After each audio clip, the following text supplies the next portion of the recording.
Hassan, un homme injustement condamné à mort, fait un vœu bouleversant avant son exécution. Revoir Mariama, la femme qu'il a aimée et perdue. Elle revient, après des années de silence, avec dans les mains un carnet, et dans le cœur une tempête. À travers ses écrits, Hassan révèle une vérité longtemps étouffée, il a porté le poids d'un crime politique pour protéger celle qu'il aimait. Mariama, brisée mais debout, choisit de se battre après sa mort. Elle découvre qu'Hassan avait un fils, Souley, qu'elle retrouve et protège avec férocité. Alors que le pouvoir tente de les faire taire, Mariama renverse les rôles, elle fait exploser le silence dans les médias, sur les plateaux télé, et jusque dans les tribunaux. Le ministre, symbole d'un système corrompu, finit par avouer en direct, révélant toute la machination. L'histoire se clôt sur la naissance d'une fondation au nom d'Hassan, où Mariama et Souley transforment la douleur en espoir, et le silence en voix. Car l'amour véritable, laisse des empreintes que même la mort ne peut effacer. Une pièce étroite, mur en béton fissuré. Un matelas sans mousse, une lumière nue suspendue au plafond. Assis contre le mur, un homme au regard calme, les mains croisées sur les genoux. Il s'appelle Hassan, 42 ans. Condamné à mort depuis 11 ans. Il vient de recevoir la date de son exécution, dans 7 jours. Le gardien entre, accompagné du directeur de la prison. Ce dernier tient une feuille pliée, officielle. Directeur, sec, sans émotion. Le gouverneur a signé. Ton heure est venue. Si tu as un dernier souhait, c'est maintenant ou jamais. Hassan ne dit rien. Il ferme les yeux, respire lentement, puis murmure. Hassan. Je veux voir. Mariama. Le gardien se crispe. Gardien, à voix basse. Mariama? C'est. Elle a disparu depuis 8 ans. Hassan, sûr de lui. Et pourtant, elle viendra. Silence pesant. Le directeur plie la feuille, soupire, puis sort. La lumière clignote. La cellule semble avalée par le silence. La femme disparue. Un vieux quartier à l'écart de la ville. Une échoppe abandonnée au fond d'une ruelle poussiéreuse. À l'intérieur, une femme d'une quarantaine d'années, voilée de noir, recoue un tissu déchiré. Son visage est marqué, mais ses yeux brillent d'une clarté troublante. Elle s'appelle Mariama. Disparue depuis 8 ans. Personne ne sait où elle vit. Personne ne l'a revue. Une voix résonne derrière elle. Vieil homme, hors champ. Le prisonnier a prononcé ton nom. Il veut te voir avant de mourir. Mariama lève lentement les yeux. Elle serre l'aiguille dans sa main. Du sang coule de son doigt, elle ne réagit pas. Mariama, froidement. Il me reste 7 jours pour décider si un mort mérite mes yeux. Le vieil homme s'approche. Il sort de sa poche un petit objet, une bague rouillée. Vieil homme. Il l'a gardée. Chaque jour. Mariama baisse les yeux. Son souffle se brise. Mariama, à elle-même. Pourquoi maintenant, Hassan, après tout ce que tu as fait? La nuit est tombée. Mariama est seule. La bague est posée devant elle, sur un tissu usé. Elle la regarde longuement, comme si elle contenait un poison. Puis elle la prend. Flashback. Une cour poussiéreuse, des rires. Mariama, jeune, tourne sur elle-même en robe simple, le visage lumineux. Hassan, plus jeune aussi, s'approche, timidement. Il lui tend la bague. Hassan, voix douce. C'est tout ce que j'ai. Mais je te promets, c'est le début de tout. Retour au présent. Mariama serre la bague contre sa poitrine. Mariama, murmure. Ce n'était pas le début. C'était la fin de moi. Elle se lève, va vers une malle fermée depuis des années. Elle l'ouvre. À l'intérieur, des lettres non envoyées, une robe tachée de sang, et un petit carnet en cuir. Elle ouvre le carnet. Sur la première page. Ce que tu crois que j'ai fait, Mariama, n'est pas ce que j'ai fait. Hassan. Les mains de Mariama tremblent. Elle relit la phrase encore, et encore. Ses lèvres s'ouvrent à peine. Mariama. Et s'il n'avait jamais menti? Le carnet des vérités. La pluie tambourine sur le toit de tôle. Mariama, assise au sol, tourne lentement les pages du carnet. Chaque page est une confession. Une vie qu'elle ne connaissait pas. Des noms. Des lieux. Des dates. Des détails qu'un menteur n'écrirait pas. Le jour où tu as disparu, j'ai su qu'on t'avait éloigné, pour m'éteindre. Je n'ai jamais volé cet argent. Je n'ai jamais tué le fils du ministre. Mais j'ai porté la faute? Parce qu'ils avaient ton nom entre leurs mains. Mariama se lève d'un bond. Ses mains tremblent, ses yeux pleurent sans qu'elle le veuille. Mariama, hurlant dans la nuit. Pourquoi ne m'as-tu rien dit? Le silence lui répond. Puis, un souvenir violent. Un homme en uniforme. Une gifle. Une voix glaciale. Voix du ministre, souvenir. Tu le verras mort ou jamais. Mais s'il parle, tu ne reverras plus la lumière. Retour au présent. Mariama s'écroule. Le carnet sur sa poitrine. Mariama, en larmes. On t'a brisé, pour me briser. Elle murmure, presque inaudible. Mariama. Je dois le voir, avant que le silence ne l'avale. La visite. Le jour est gris. La prison est encerclée par des murs trop hauts, trop froids. Mariama se tient devant le portail principal, enveloppée dans un pagne sombre. Le carnet en main. La bague autour du cou. Le gardien l'observe, stupéfait. Gardien, chuchotant. Elle est venue. On l'emmène à travers les couloirs, sous les regards des détenus silencieux. Enfin, une petite pièce. Une vitre épaisse. 2 téléphones accrochés au mur. Hassan est déjà là. Il lève les yeux. Et il la voit. Le monde s'arrête. Elle s'assoit, lentement. Il décroche le téléphone. Elle hésite, puis décroche à son tour. Hassan, voix tremblante. Tu es venu. Mariama. J'ai lu le carnet. Je sais. Hassan ferme les yeux. Une larme coule. Pas de honte. Juste fatigue. Juste amour. Mariama, doucement. Pourquoi as-tu porté une faute qui t'a tué? Hassan, regardant ses mains. Parce que c'était ça, ou te perdre pour toujours. Silence. Mariama. Et maintenant, quel est ton dernier souhait? Il lève les yeux. Son regard est limpide. Hassan. Que tu sois libre. Que tu vives. Que tu racontes la vérité. Et. Il pose sa main contre la vitre. Que tu me pardonnes? Mariama pose la sienne, de l'autre côté. Mariama, en larmes. Tu es déjà pardonné? Mais c'est le monde, qui doit s'excuser. 2 jours plus tard. Une cellule silencieuse. Hassan est assis, vêtu de blanc. Il écrit une lettre, lentement, avec une concentration sacrée. À ceux qui jugent sans savoir. À ceux qui condamnent sans preuve. Je vous offre mes derniers mots, non pour vous accuser, mais pour vous rappeler ceci. La vérité peut être enterrée, mais elle pousse toujours. Je suis mort pour un crime que je n'ai pas commis. Mais je suis mort libre, parce qu'une femme a su voir au-delà du mensonge. Son pardon est plus grand que votre verdict. Hassan. Il replie la lettre. Il y glisse la bague. Le gardien entre. Il baisse les yeux, bouleversé. Pas un mot. Juste un hochement de tête.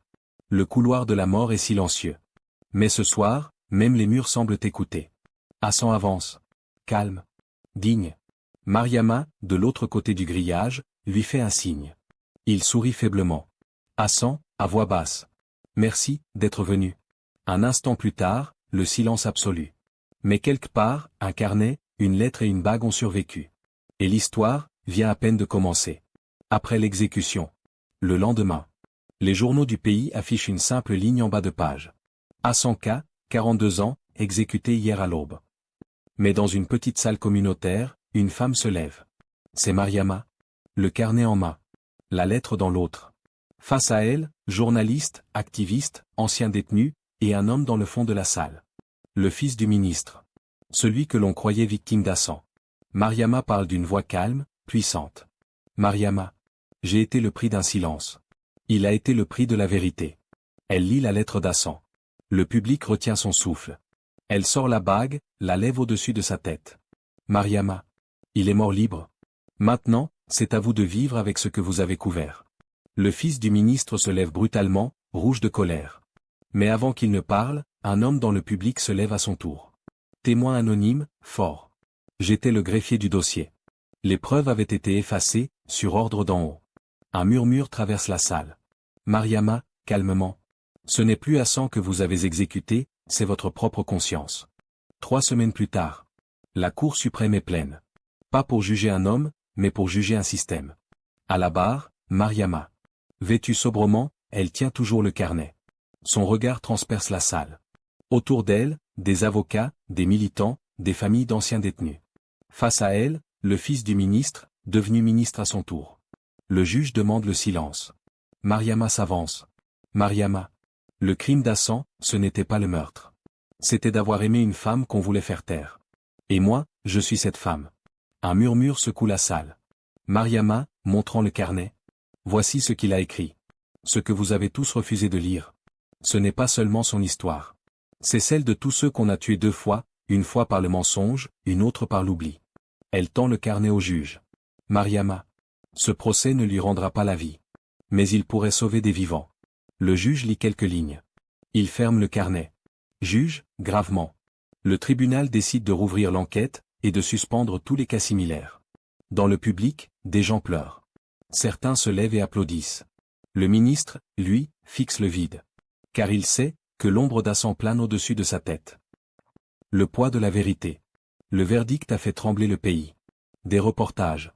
Des débats. Des familles se manifestent. Des anciens dossiers refont surface. Mais Mariama, elle, est ailleurs. Elle marche seule, sur le flanc d'une colline, où repose désormais Hassan. Une tombe simple. Une pierre sans nom, juste et gravée. Celui qu'on a fait taire. Celui qu'elle a fait entendre. Mariama s'agenouille. Elle dépose la bague, maintenant suspendue à un fil de coton rouge. Elle reste un long moment, le visage tourné vers le vent. Mariama, voix basse. Tu n'es pas mort en vain. Ils t'ont enterré comme un numéro. Je te relève comme un nom. Elle ouvre le carnet une dernière fois. Elle arrache la dernière page. Elle y écrit. Mon nom est Mariama. Et je suis la voix des silences qu'on a assassinés. Elle plie la page. Et la confie au vent. Au loin, une école. Des enfants qui rient. Un avenir qui recommence. Mais dans l'ombre, le ministre ne dort plus. Car la vérité a un prix, et il commence à le payer. Le visiteur de minuit. Minuit. La pluie tombe doucement sur le toit de tôle. Mariama, chez elle, ferme les volets. Le carnet repose sur la table, refermé pour la première fois depuis des semaines. On frappe à la porte. Une fois. Puis une deuxième. Elle hésite. Puis ouvre. Un vieil homme entre. Il porte une cape noire, trempée. Son visage est caché sous un chapeau. Il pose une enveloppe sur la table. Vieil homme, voix grave. Il voulait que tu la reçoives, mais seulement après le procès. Il sort lentement. Mariama ne pose aucune question. Elle ouvre l'enveloppe. À l'intérieur, une photo. Hassan, jeune, avec un enfant. Un petit garçon aux yeux clairs. Au dos de la photo, quelques mots écrits de sa main. Il s'appelle Souley. Il a 11 ans. Il vit. Protège-le de ceux qui m'ont détruit. Mariama chancelle. Le monde tourne. Hassan avait un fils. Leur fils. Elle l'ignorait. Mariama murmure, bouleversée. Il ne m'a pas seulement laissé une histoire. Il m'a laissé une vie. Elle serre la photo contre son cœur. Puis, pour la première fois, elle sourit.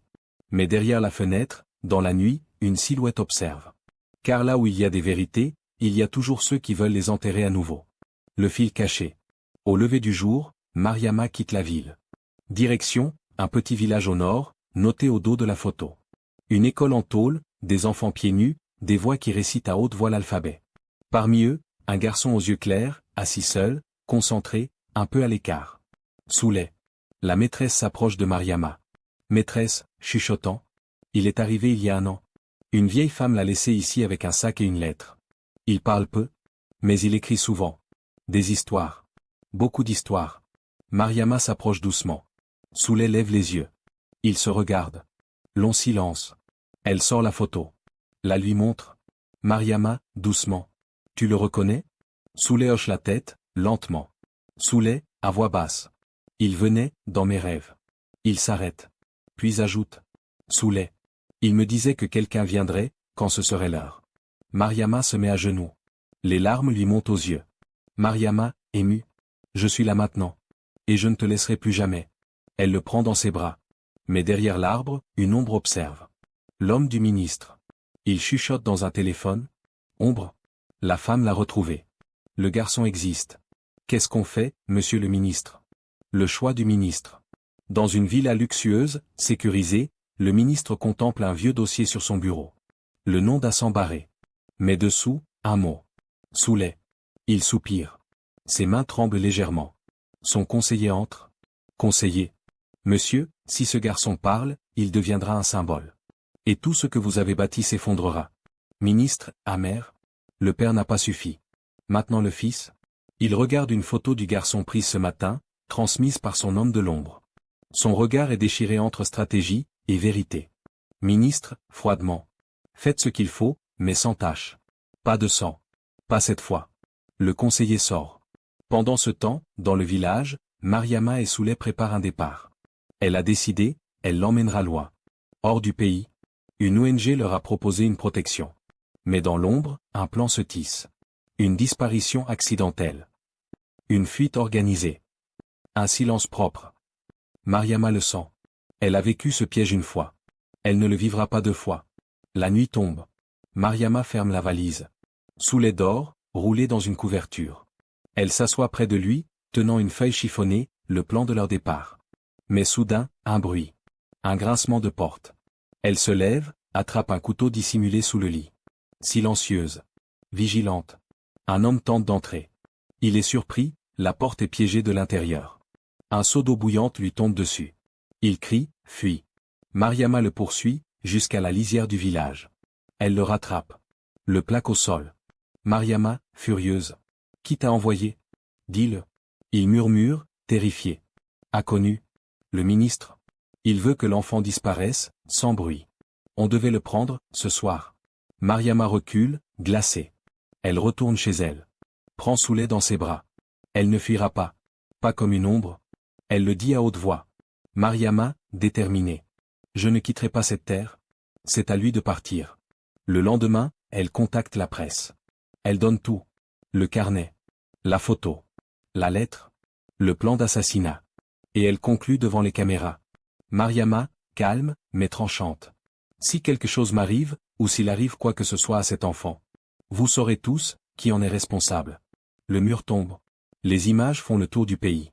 Mariama, debout, la main de Souley dans la sienne, face au journaliste. Son visage est digne. Sa voix, une lame dans le brouillard. Le carnet d'Hassan est publié dans un journal indépendant. Les preuves s'enchaînent, falsification, ordre politique, menaces. Le ministre est convoqué par une commission d'enquête. Mais il refuse de comparaître. Des manifestations éclatent. Dans les rues, des pancartes avec une seule phrase. On a tué Hassan. On ne tuera pas son fils. Pendant ce temps, à la télévision, Mariama répond à une question simple. Journaliste. Avez-vous peur? Mariama, souriante, mais ferme. J'ai connu la peur. Elle m'a appris à marcher droite. La pression monte. Le ministre, acculé, prépare sa fuite. Mais un mandat international est lancé. Son conseiller est arrêté à l'aéroport avec un faux passeport. Ministre, en rage. Elle va tout me prendre. Mon poste, ma paix, mon nom. Il ouvre son coffre. À l'intérieur, une vieille cassette. Une preuve. Une vérité qu'il pensait enterrer pour toujours. Il appelle un journaliste. Une seule phrase. Ministre, résigné. Je parlerai. Mais en direct. Et seul. La confession nationale. Plateau de télévision, en direct. Une émission spéciale. Silence pesant. Le ministre est seul, assis face à une caméra. Pas de journaliste. Pas d'effet. Juste la vérité, ou ce qu'il en reste. Il respire profondément. Boit une gorgée d'eau. Regarde la caméra droit dans l'âme. Ministre, grave. Je n'ai pas tué Hassan. Mais je l'ai livré à ceux qui le voulaient mort. Parce qu'ils savaient.